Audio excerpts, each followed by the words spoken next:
Kroz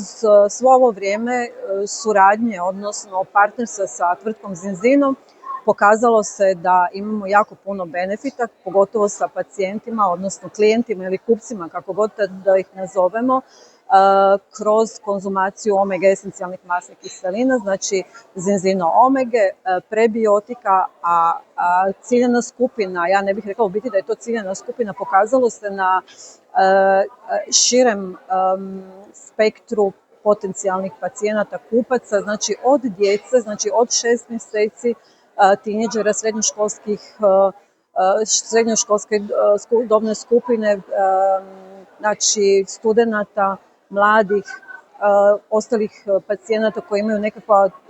upalne procese, zdravstvena stanja koja su definirana ili nedefinirana, osobe koje imaju povećanu razinu holesterola, potencijalno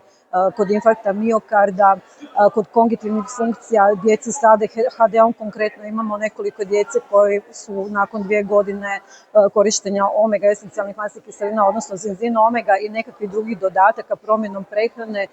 se vide poboljšane kongitivne funkcije. Djeca sa autizmom su pokazale su postala verbalnija. Znači osobe sa demencijom isto su pokazale bolje kognitivne funkcije, osobe koje su imale nekakve karcinome su podigle imunitet i puno njih se oporavilo, s tim da ne možemo reći da su svi, to bi bilo suludo, jel?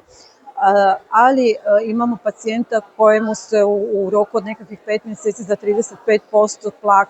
skinuo sa krvnih žila, znači pomaže sprječavanju potencijalno ateroskleroze.